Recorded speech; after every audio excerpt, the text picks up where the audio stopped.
எவ்வளோ கம்ஃபர்ட்டாக இருக்கோ அப்படி படுக்க சொல்வேன். நான் என் பேஷண்ட்டுக்கு அதை சொல்வேன். நீங்கள் தூங்கணும் கண்டிப்பாக. Every one has to have a deep sleep. அதுதான் மஸ்ட். அந்த நம்ம தூங்கும் போது தான் நம்ம மசில்ஸ் எல்லாமே ரிலாக்ஸ் ஆகும், அந்த பிரெயின். ஸோ அந்த தூக்கம் டிஸ்டர்ப் ஆகிற எந்த விஷயத்தையும் நம்ம பண்ணக்கூடாது. அதனால எந்த போஸ்டரில் உங்களுக்கு தூங்க முடியுதோ தூங்குங்கன்னு சொல்லுவேன். அண்ட் ஒன் மோர் திங் மெயினாக அவாய்ட் பண்ண வேண்டிய விஷயம் அப்படின்னு பார்த்தீங்கன்னா, பில்லோ பெருசாக போட்டு படுக்கிறது, சின்னதாக போட்டு படுக்கிறது. அதால நெக் காலையில் எழுந்தனே கழுத்து பிடிச்சிருச்சு அப்படின்வாங்க. So that is not be the neck. The pillow has to be in the proper size which has to support your neck and also the shoulder. நம்மளோட curve சப்போர்ட் பண்ற போல இருக்கணும்.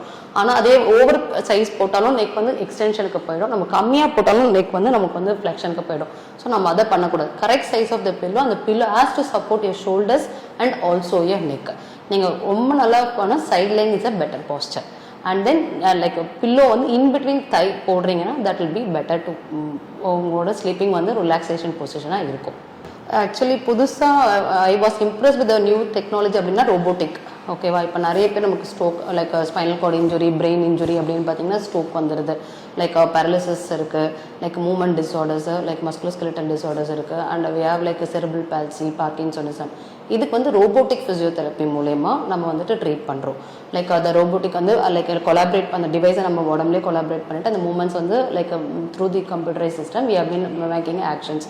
தென் virtual reality சொல்லுவோம். They will be imaging, like they will be traveling in the path, they will be traveling in the like sky. அதே போல் they will be imagining, they will be seeing the images. அது மூலமாவும் we have been treating.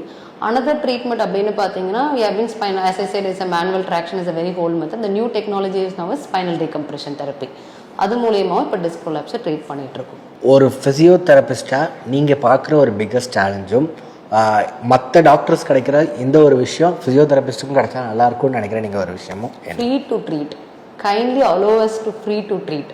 என்னன்னா like இப்போ ஃபிசியோதெரப்பியை பொறுத்த வரைக்கும் ஆக்சுவலாக ஒரு மெத் இருக்குது. டேரெக்டாக ஃபிசியோதெரபிஸ்ட் கிட்ட வரலாமா, ஆர்த்தோ கிட்ட போயிட்டு மற்ற டாக்டர் அப்ரோச் பண்ணிட்டு தான் வரணுமா அப்படின்னு இருக்காங்க. ஓகேவா?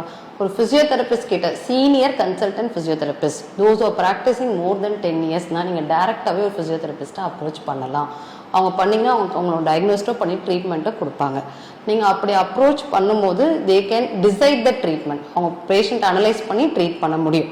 இப்போ எங்கிட்ட ஒரு பேஷண்ட் ஆர்த்தோ கிட்ட போயிட்டு வராங்க, இல்லை நியூரோ கிட்ட போயிட்டு வராங்க, மற்ற ஸ்பெஷலிஸ்ட் கிட்ட போயிட்டு வராங்கன்னா they will get a prescription. அவங்க ஃபிசியோதெரபி ட்ரீட்மெண்ட்டை ப்ரிஸ்கிரைப் பண்ணியிருப்பாங்க.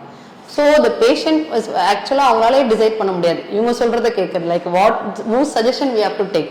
இப்போ ஆஸ் அ லேமனாக எனக்குமே தோணும் whether we have to go with ortho opinions or neuro like physio opinion இருக்கும். So kindly allow us to free to treat. Okay, we can also diagnose and we can also treat.